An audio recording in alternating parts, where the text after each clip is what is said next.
अस्सलामु अलैकुम। मैं हूँ आरज़ू अंसारी। उम्मीद करती हूँ आप सभी खैरियत से होंगे। अल्लाह आप लोगों को ऐसे ही खुश रखे। तो आज मैं आप लोगों को एक वाक़या सुनाने वाली हूँ। सन की बादशाह, शद्दाद की जन्नत और वो जगह, यानी कि उस जन्नत का क्या हुआ।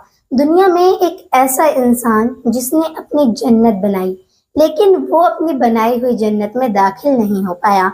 चलिए जानते हैं आखिर क्या हुआ था और आज उसकी जन्नत कैसी दिखती है।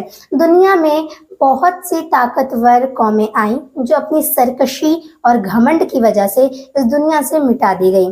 कौमें आद उन्हीं में से एक थी। इस कौम की तरफ अल्लाह ने अपने नबी हजरत हूद अलैहिस्सलाम को भेजा। कौमें आद इरम नाम की बस्ती में रहते थे जो यमन के इलाके में थी। इन लोगों पर कई बादशाहों ने हुकूमत की, मगर दो बादशाह ऐसे आए जिनकी हुकूमत बड़ी थी। इसमें से एक का नाम शदीद था और दूसरे का नाम शद्दाद था।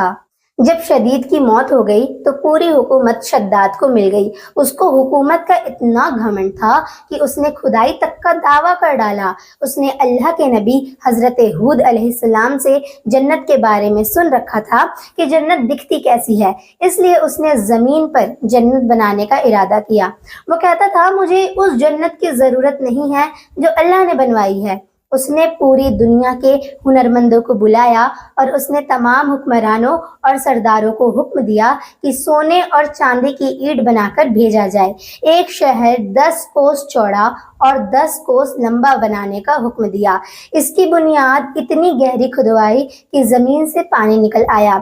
जब बुनियाद भरकर जमीन के बराबर हो गई तो फिर सोने और चांदी की ईंटों से दीवार बनाई गई। जब सूरज निकलता तो उसकी चमक से दीवारों पर निगाह नहीं ठहरती थी। शहर के अंदर 1000 महल तामीर किए गए। उसके बाद शहर के दरमियान में एक नहर बनवाई गई और महल में उस नहर से छोटी छोटी नहरें लाई गई और हर महल में हौज और फव्वारे बनाए गए। सारे शहर में रेशम की कालीन बिछा दी गई।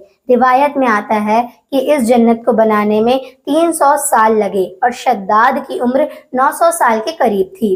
इस शहर के मुकम्मल होने के बाद वो अपने लाऊ शहर के साथ बहुत ही तकब्बुर वाले अंदाज में शहर की तरफ रवाना हुआ। जब वो शहर के करीब पहुंचा तो तमाम शहर वाले उसके इस्तकबाल के लिए शहर के दरवाजे के बाहर आ गए थे। अभी उसने घोड़े के रकाब से पैर निकाले और दरवाजे की चौखट पर ही खड़ा था। उसने एक अजनबी शख्स को अपने करीब खड़ा देखा। उसने पूछा तू कौन है? तो उस शख्स ने जवाब दिया मैं मलकुल मौत हूँ। शद्दाद ने पूछा तुम यहाँ क्यों आए हो? इस पर मलकुल मौत ने कहा तेरी जान निकालने आया हूँ। इस पर शद्दाद ने कहा मुझे इतनी मोहलत दे दो कि मैं अपनी बनाई जन्नत देख लूँ। तो जवाब मिला नहीं। इस पर शद्दाद कहने लगा चलो इस कदर ही फुर्सत दे दो कि घोड़े से उतर जाऊं। तो मलकुल मौत ने कहा कि इसकी भी इजाजत नहीं है। लिहाजा जब शद्दाद का एक पांव रकाब और दूसरा चौखट पर था उसकी रूह कब्ज कर ली गई।